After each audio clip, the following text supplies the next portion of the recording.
6 black basketball players vanished after practice. 22 years later, a ball was found in a tunnel. The gymnasium lights hummed like dying insects above the polished hardwood floor. Sweat dripped steadily from 6 young faces as sneakers squeaked against the court in a rhythm that had become second nature. It was nearly midnight on July 15, 2003, and most of Atlanta was asleep, but inside Martin Luther King Jr. High School, dreams were still being chased. "Come on, Marcus! Your grandmother could move faster than that!" shouted Coach Williams from the sideline, his voice echoing off the empty bleachers. The boys had been running drills for 3 hours straight, but none of them complained. This was their chance, their shot at something bigger than the crumbling neighborhoods they called home. Marcus Johnson wiped his forehead with the back of his hand and grinned. At 17, he stood 6'4" with hands that could palm a basketball like it was made of clay. College scouts had already started sniffing around, whispering about full rides and NBA potential. Tonight felt different though, charged with an electricity that made the hair on his arms stand up. "Last drill, fellas," Coach Williams announced, checking his watch. "Then we call it a night." The 6 players, Marcus Johnson, Trey Sampson, DeAndre Washington, Jamal Brooks, Khalil Thompson, and Damon Rivers, formed a circle at center court. They'd been teammates for 3 years, brothers forged in the fire of early morning practices and late-night games. Each carried the weight of their family's hopes on their shoulders, dreams of lifting their mothers out of 2-bedroom apartments and putting their siblings through college. Trey Sampson, the point guard with lightning-quick reflexes, bounced the ball twice before speaking. "Y'all ready for tomorrow's scrimmage against West Side?" "Man, those boys don't know what's coming," laughed DeAndre, whose jump shot was so smooth it looked like poetry in motion. At 16, he was already being called the next Ray Allen by local sports writers. The sound of the gymnasium door opening cut through their conversation. Heavy footsteps echoed across the court as a figure emerged from the shadows. The man was tall and lean, dressed in an expensive suit that seemed out of place in the humble school gym. His smile was wide and confident, the kind that made people trust him instantly. "Excuse me, Coach Williams?" The stranger's voice was smooth as silk, carrying just a hint of southern charm. "I'm Rayvon Keys from Elite Pathways Sports Management. I heard about your boys and had to see for myself." Coach Williams frowned, glancing at his watch again. "Mr. Keys, visiting hours ended." I know. Rayvon waved his hand dismissively, his gold watch catching the light. "But opportunity doesn't keep regular hours, does it? I've been watching film on your team, Coach. These young men have something special." The players exchanged glances, their exhaustion forgotten. It wasn't unusual for recruiters to show up unannounced, but there was something different about this man.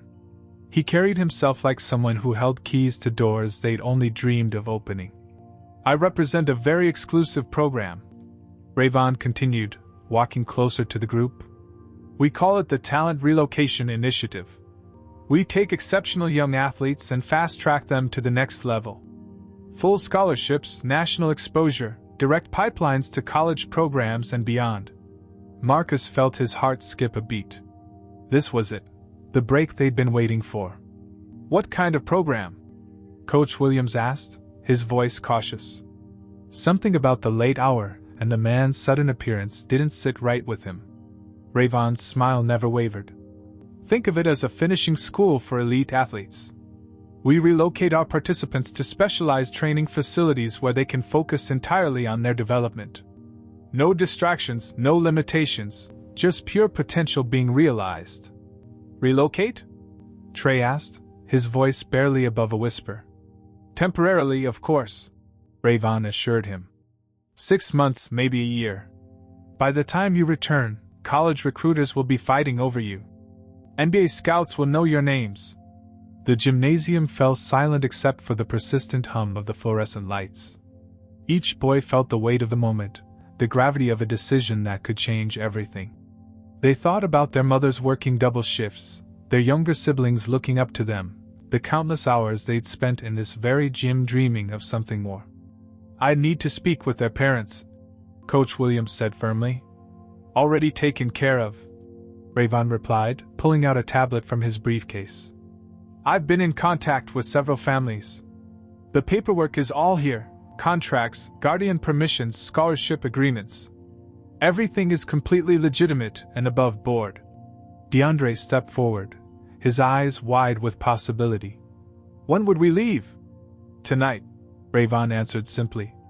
The van is outside. We have a flight to catch, and orientation begins tomorrow morning. I know it seems sudden, but sometimes opportunity requires quick action. The boys looked at each other, then at Coach Williams.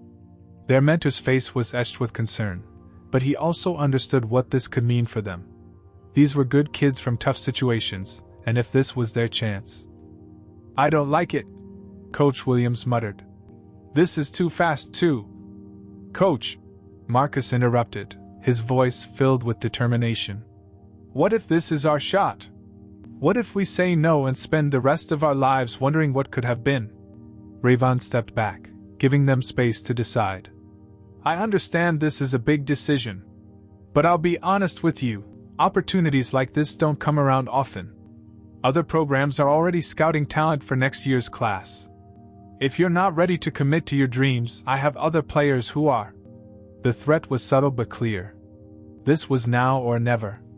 One by one, the boys nodded. Even Trey, who had always been the most cautious of the group, felt the pull of possibility overriding his instincts. All right, Coach Williams said finally, his voice heavy with resignation. But I want regular check-ins. I want to know how they're doing, where they are. Of course, Rayvon agreed smoothly. You have my word. As the boys gathered their gear and said their goodbyes to Coach Williams, none of them noticed the way Rayvon's smile faltered when he thought no one was looking. None of them saw him slip his phone from his pocket and send a simple text message. Package confirmed. 6 units ready for transport. The gymnasium lights flickered once as they filed out into the humid Atlanta night, where a dark van waited with its engine running. It would be the last time anyone would see Marcus Johnson, Trey Sampson, DeAndre Washington, Jamal Brooks, Khalil Thompson, and Damon Rivers together. The last time anyone would see 5 of them at all. 22 years later, the sound of heavy machinery tore through the morning silence in downtown Atlanta. Detective Lena Morris stood at the edge of the construction site, her coffee growing cold as she watched bulldozers tear into the abandoned freight depot that had stood like a monument to forgotten dreams for decades. Detective Morris? A construction worker jogged toward her, his hard hat askew and dust coating his orange vest. You need to see this. Lena followed him past the yellow caution tape, her mind already racing. At 41, she'd seen enough crime scenes to know when something was about to turn her day upside down. The call had come in an hour ago. Construction crew found something unusual during demolition. Something that required a detective's attention. Right here. The worker pointed to a section of concrete that had been broken away, revealing a dark opening beneath. We thought it was just an old storm drain, but look. Lena crouched down and peered into the tunnel. Her flashlight beam cut through the darkness, illuminating something that made her breath catch in her throat. About 20 feet in, sitting perfectly centered on the tunnel floor, was a basketball. Has anyone gone down there? She asked, already knowing the answer from the worker's nervous expression. Hell no. That's why we called you folks. Lena radioed for backup in the crime scene unit, then carefully lowered herself into the tunnel. The air was stale and heavy, filled with the smell of decades-old concrete and something else, something that reminded her of old gymnasium floors. The basketball looked ancient, its leather cracked and faded, but it wasn't the deterioration that caught her attention. It was the initials carved deep into the surface, MJ, TS, DW, JB, KT, DR. Her heart began to pound as memories flooded back. 22 years ago, she'd been Lena Rodriguez, a 17-year-old senior at Martin Luther King Jr. High School. She remembered the day those 6 boys disappeared like it was yesterday. The panic that swept through the school, the police interviews, the way the case slowly faded from the news as leads dried up and attention moved elsewhere. Marcus Johnson had sat 2 seats behind her in calculus class. Trey Sampson had asked her to prom the week before he vanished. She'd said no, too focused on her college applications to think about dating. The guilt of that rejection had haunted her for years. "Detective?" Officer Martinez appeared at the tunnel entrance above her. "Crime scene's here. What have you got?" "Evidence," Lena called back, carefully photographing the ball from every angle. 22-year-old evidence. Back at the precinct, Lena spread the case files across her desk like tarot cards predicting a grim future. The missing persons reports were yellowed with age, filled with the desperate hope of parents who refused to believe their sons were gone forever. 6 promising young men, all basketball players, all vanished on the same night after practice. The investigation had been a nightmare from the beginning. No witnesses, no security cameras, no physical evidence. The only lead had been a sports recruiter named Rayvon Keys who'd supposedly met with the boys that night, but he'd died in a boating accident in the Bahamas just 2 years later. Case closed, dreams buried. But now, staring at the basketball under the harsh fluorescent lights of the evidence room, Lena noticed something the original investigators had missed.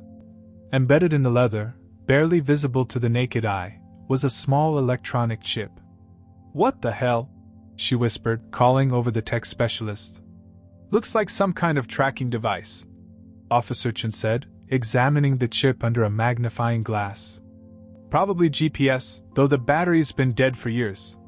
But here's the interesting part." He pointed to a series of tiny numbers etched on the chip's surface. "This is a serial number." 3 hours and a dozen phone calls later, Lena had her answer. The chip had been manufactured by SecureTech Solutions, a company that specialized in asset tracking for high-value merchandise. The serial number traced back to a purchase order from 2003, bought by a shell company called Elite Pathways Sports Management. The same company listed on Rayvon Keys' business cards.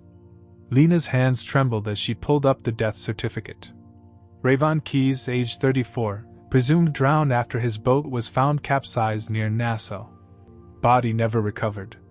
She'd read this document a dozen times over the years, but now something about it felt wrong. She called the Bahamas Maritime Authority, then the morgue, then the insurance company that had paid out Keys' life insurance policy. With each call, the picture became clearer and more disturbing. There had been no storm the night Keys supposedly died. The boat had been found with no signs of struggle or accident. Most damning of all, the life insurance policy had been purchased just 6 months before his death, and the beneficiary was another shell company, one that had been incorporated the day after the boys disappeared. "Son of a bitch," Lena muttered, staring at her computer screen. "You're not finished, are you?" She pulled up recent financial records for Elite Pathways Sports Management. The company had been dormant for years, but 3 months ago, someone had made a small electronic transfer to keep the corporate registration active.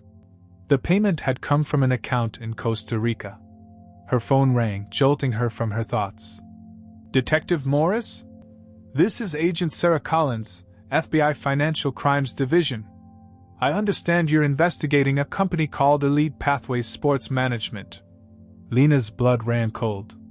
"How did you?" "We've been tracking unusual financial activity tied to youth sports recruitment operations across the Southeast. Your query this morning triggered one of our alerts. We need to talk." As Lena hung up the phone, she realized that the basketball in the tunnel hadn't just been evidence of a crime, it had been a message. Someone had wanted it to be found. Someone who knew that eventually, the truth would have to come to light. She looked at the photos of the 6 missing boys pinned to her bulletin board, their young faces frozen in time, full of hope and dreams that had been stolen from them. "I won't let you down this time," she whispered.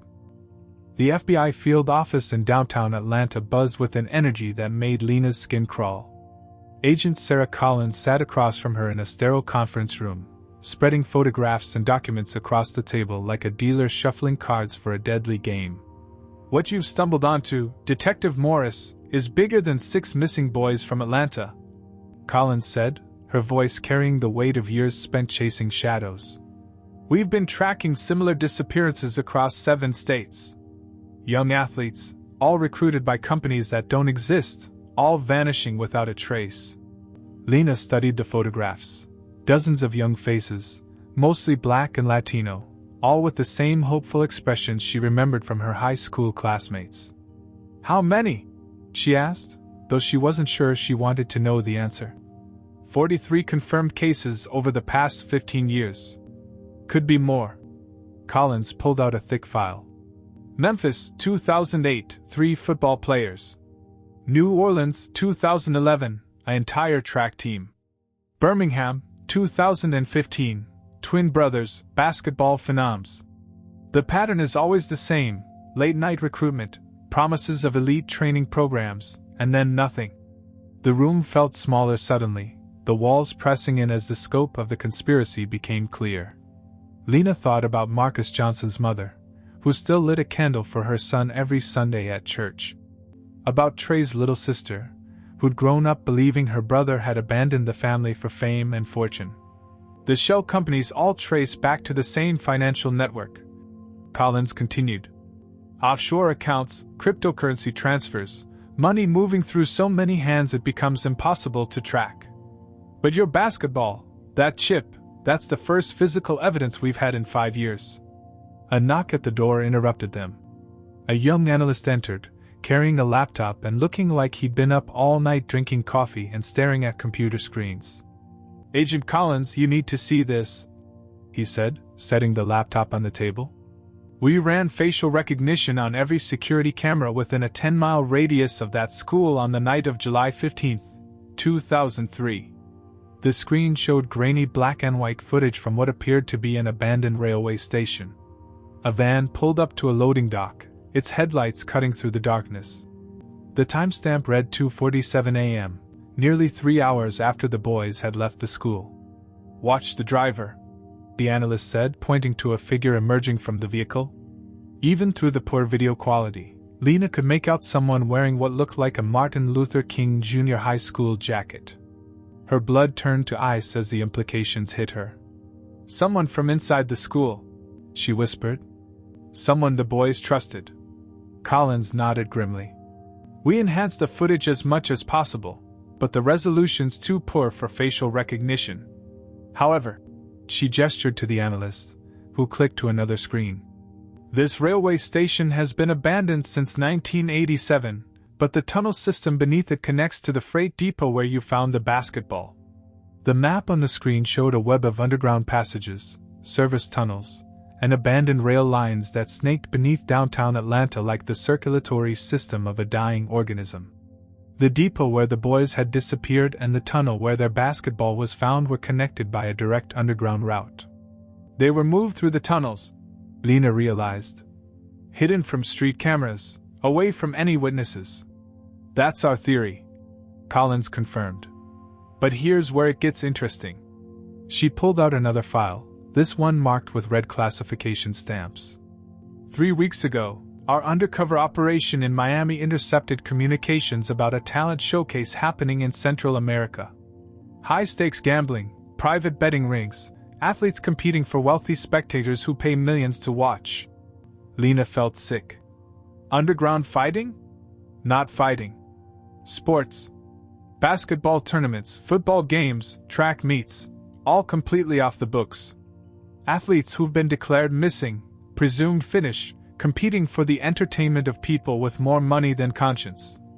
The analyst pulled up another screen, satellite imagery of what looked like a luxury resort complex surrounded by jungle.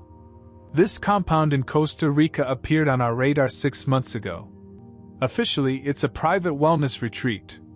Unofficially, our sources suggest it's where these showcases take place. And you think our boys? We think some of them might still be alive," Collins said quietly.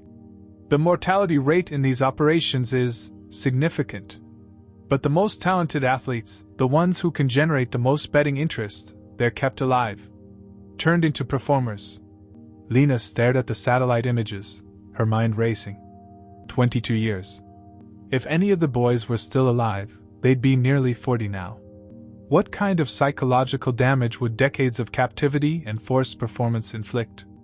"There's something else," the analyst said, his voice hesitant. "We've been monitoring financial transfers associated with these operations. 3 days ago, Someone made a large payment to a medical facility in Costa Rica. The payment came from an account we've traced to Ray Keys. Medical facility? Lena asked. High-end, discreet. The kind of place that doesn't ask questions about patient identities or backgrounds. Collins closed the file. Our intelligence suggests someone important to the operation is either very sick or very injured. The room fell silent as the implications sank in. After 22 years, something had changed. Someone in the network needed medical attention, and that need might be the crack in their armor that law enforcement had been waiting for. What's the plan? Lena asked. Collins smiled, but there was no warmth in it. We're going to Costa Rica, detective. And we're going to end this. As they prepared to leave the conference room, the analyst called out one more time. Agent Collins? There's one more thing. The medical facility payment. It was authorized using a credit card registered to someone named Trevor Sampson. Lena's world tilted. Trevor was Trey's legal name, the one only his family and closest friends knew. After 22 years of silence, Trey Sampson was trying to send them a message. The question was whether they'd reach him in time to hear it. The Gwinnett County Jail smelled like industrial disinfectant and broken dreams. Lena walked down the corridor beside Agent Collins, their footsteps echoing off concrete walls painted the color of old mustard. In cell block C, behind reinforced glass and steel bars, sat a man who might hold the key to 22 years of unanswered questions. The arrest had been routine, a drug bust in Savannah that netted 3 suspects, and a trunk full of cocaine. But when the fingerprints came back, one name made the entire FBI task force drop everything they were doing. Trey Sampson, age 39, presumed finished since July 15, 2003. He's been in lockup for 6 days. The warden explained as they approached the interview room. Hasn't said a word to anyone. Won't even give us his real name. Keeps insisting he's someone called Tommy Smith. No family contacts, no lawyer requests, nothing. Through the one-way glass, Lena got her first look at her former classmate in over 2 decades. The boy who'd asked her to prom was gone, replaced by a man who looked like he'd been carved from stone and suffering. His once athletic frame was lean but strong, marked with scars that told stories no one should have to live. His eyes held a wariness that made Lena's chest tighten, the look of someone who'd learned that trust could be fatal. Trey? Lena said softly as she entered the room, Collins following behind. It's Lena Rodriguez. From high school. Do you remember me? The man looked up slowly, and for a moment, something flickered behind his guarded expression. Recognition, maybe, or just surprise that someone knew his real name. But then the walls went back up, and he turned his gaze to the table. I don't know what you're talking about, he said, his voice rough with years of disuse. My name is Tommy Smith. Collins placed a photograph on the table. The basketball team from 2003, all 6 boys grinning at the camera after winning the regional championship. Trey's eyes found the image despite himself, and Lena saw his jaw clench. Your friends are still missing, Trey, Lena said gently. Marcus, DeAndre, Jamal, Khalil, Damon. Their families never stopped looking for them. Your sister Keisha, she's a teacher now, married with 2 kids. She named her son Trevor after you. For the first time, Trey's composure cracked. His hands, scarred and calloused, trembled slightly on the metal table. They're finished, he whispered, so quietly they almost missed it. How do you know? Collins asked, leaning forward. Trey laughed, but there was no humor in it, just the bitter sound of someone who'd seen too much. Because I watched them die. Because I couldn't save them. Because I ran like a coward when I should have stayed and fought. The next hour was the longest of Lena's career. Slowly, painfully, Trey began to tell his story. The recruitment night had been exactly as they remembered, Ray Keys promising scholarships and NBA futures. But instead of a training facility, the van had taken them to an abandoned warehouse outside the city. They separated us immediately, Trey said, his voice growing stronger with each revelation. Put us in different rooms, different buildings. Said it was for specialized training, but really it was to break us down. Make us dependent on them. The program had been a facade for something much darker. The boys had been transported to various locations, sometimes Costa Rica, sometimes Colombia, once even to a private island in the Caribbean. They were forced to compete in underground tournaments where wealthy spectators bet millions on the outcomes. It wasn't just basketball, Trey continued, his eyes distant. Football, boxing, track, whatever the clients wanted to see. We were property, assets to be managed and exploited. They kept us alive as long as we could perform. Collins made notes as Trey spoke, but Lena found herself transfixed by the horror of it all. These weren't just statistics or case files. These were her classmates, boys she'd known since kindergarten, reduced to entertainment for people who saw them as less than human. Marcus lasted 3 years, Trey said suddenly. He tried to organize a revolt, get us all to fight back together. They made an example of him in front of everyone else. DeAndre went next. His heart couldn't take the performance drugs they pumped into us. The others, they just wore down, one by one. How did you survive? Lena asked, though she wasn't sure she wanted to know. Trey met her eyes for the first time, and she saw something there that chilled her to the bone, not just pain, but guilt that ran deeper than any physical scar. I made a deal, he said simply.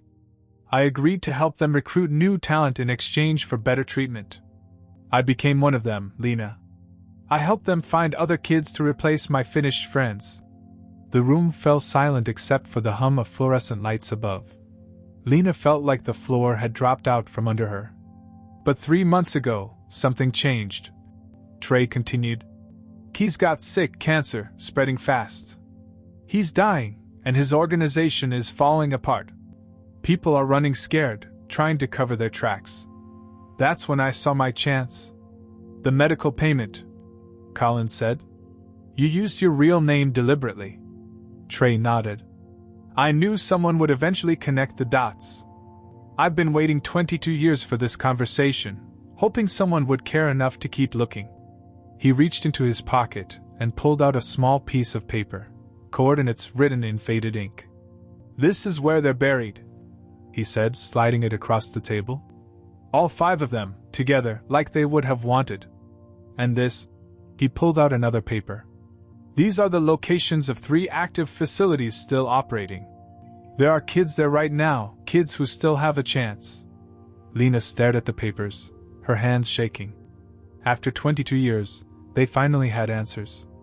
But with those answers came the crushing weight of time lost and lives destroyed. Will you testify? Collins asked. Trey looked out the small window, where afternoon sunlight struggled through reinforced glass. I'll tell you everything, he said. Every name, every location, every crime I witnessed or participated in. But I want immunity, and I want protection. Because once this goes public, everyone involved is going to want me finished.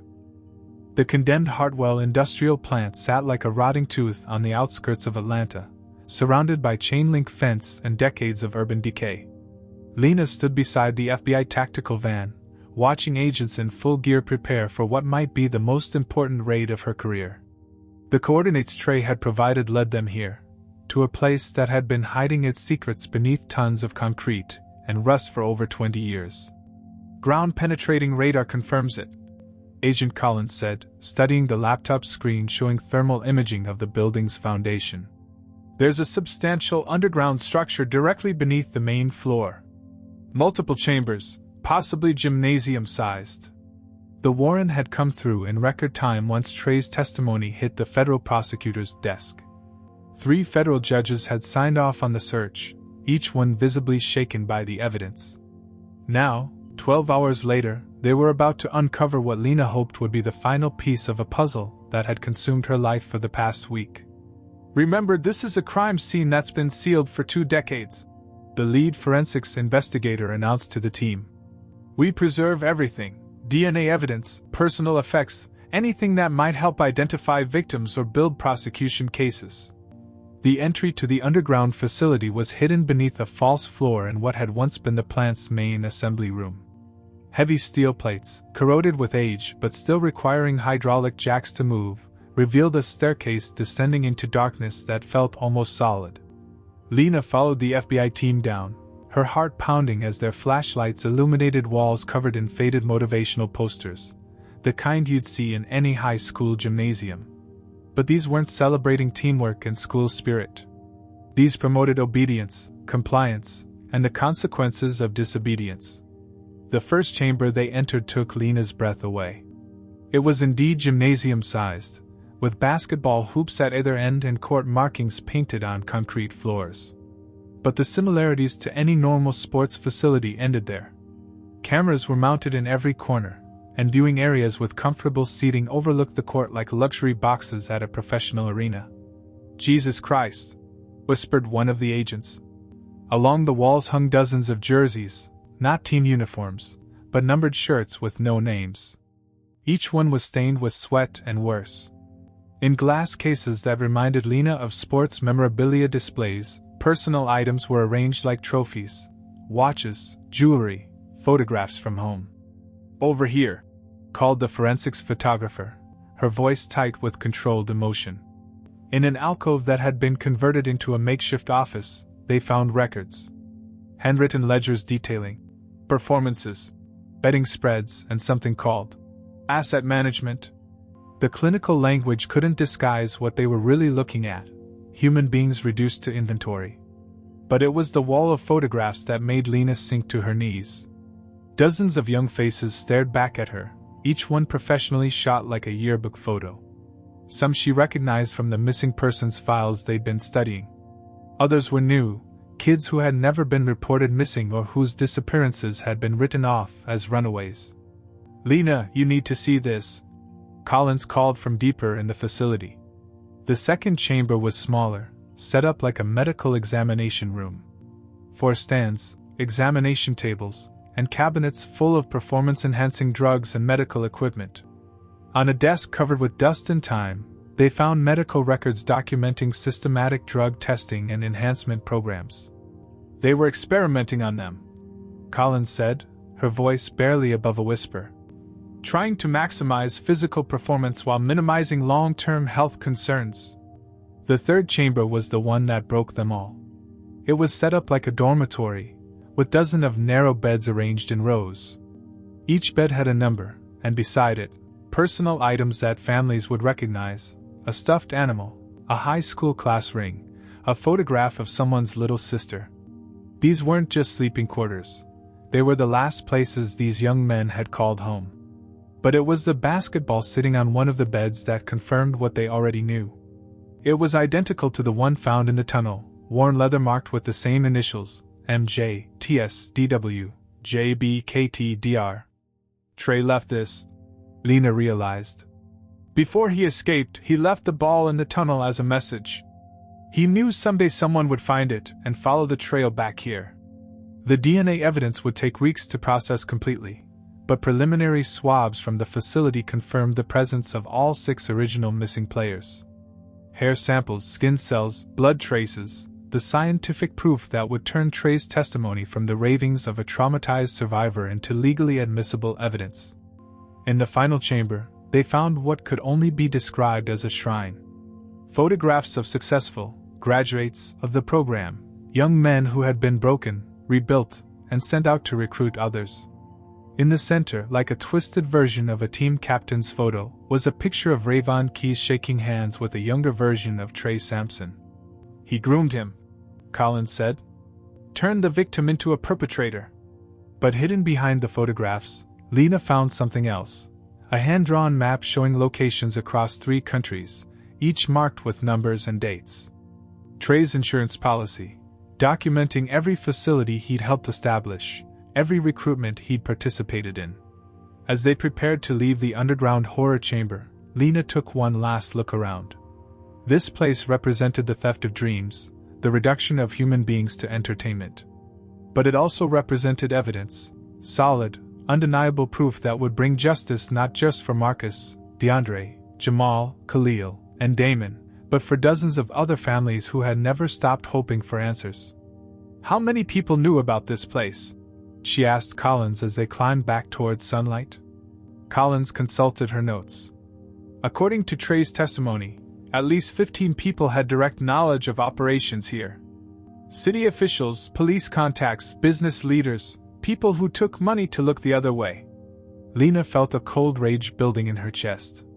The corruption hadn't just been about kidnapping and exploitation, it had been about an entire system that had failed these boys, that had allowed their disappearance to be written off and forgotten. Not anymore, she said. Not ever again. 6 months later, the federal courthouse in Atlanta buzzed with an energy that reminded Lena of championship game day. Media trucks lined the street, reporters jostled for position, and families who had waited decades for answers finally saw their nightmares validated in open court. The operation had been swift and devastating. Within hours of the underground facility discovery, coordinated raids across 7 states netted 43 arrests. The Costa Rica compound had been more challenging, requiring diplomatic pressure and a joint operation with Interpol. But when they finally breached the walls, they found 12 young men between the ages of 16 and 25, victims who would finally be going home. Rayvon Keys sat in the defendant's chair looking nothing like the charismatic recruiter who had stolen 6 young lives 22 years ago. Cancer had ravaged his body, leaving him gaunt and pale, but his eyes still held the calculating intelligence that had made him so dangerous. Even facing multiple life sentences, he showed no remorse. "The state calls Trevor Sampson to the witness stand," announced prosecutor Janet Morrison. Lena watched from the gallery as Trey walked to the front of the courtroom.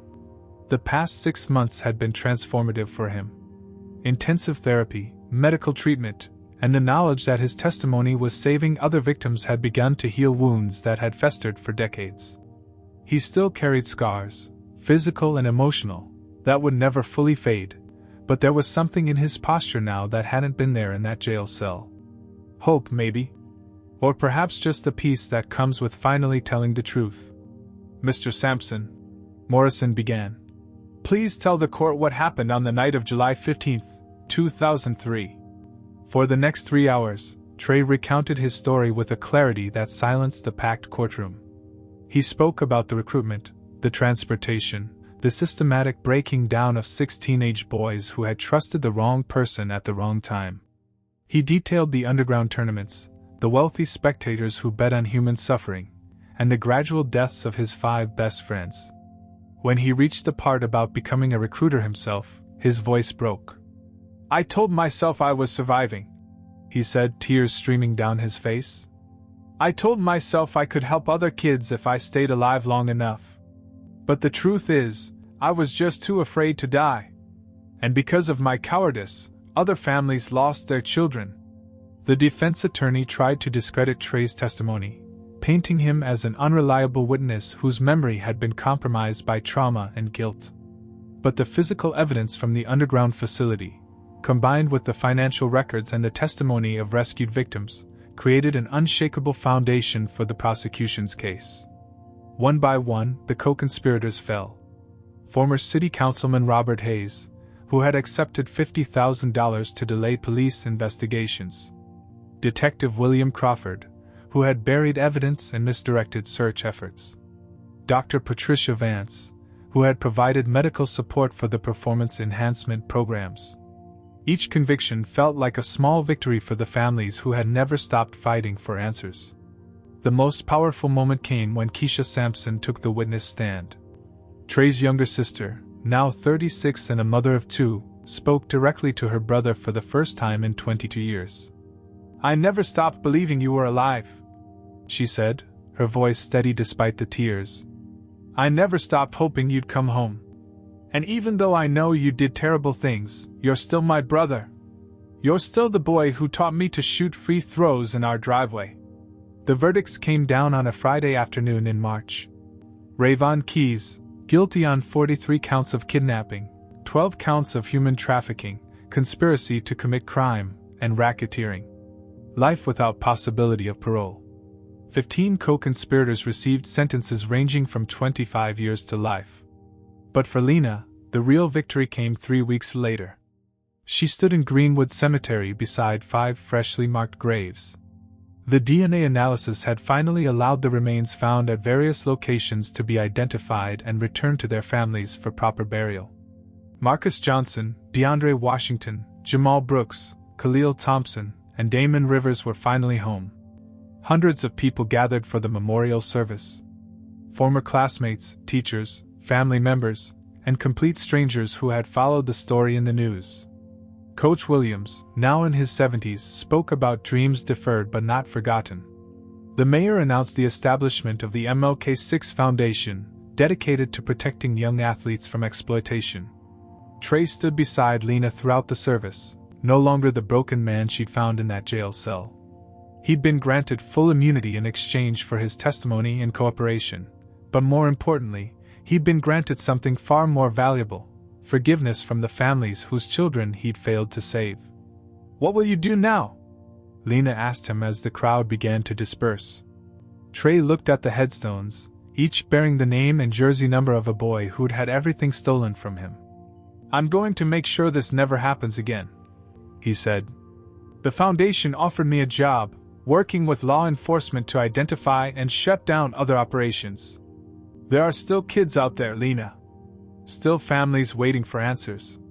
As the sun set over Atlanta, Lena realized that while justice had been served, the real work was just beginning. Somewhere, other young athletes with dreams of something better were being approached by charismatic strangers with promises too good to be true. The MLK6 might be gone, but their story would serve as both warning and inspiration for generations to come. The basketball that had started it all now sat in a place of honor at the MLK6 Foundation headquarters, not as evidence in a criminal case, but as a reminder that even in the darkest tunnels, hope could still find a way to surface. Some games, Lena reflected, were worth playing no matter how long they took to win.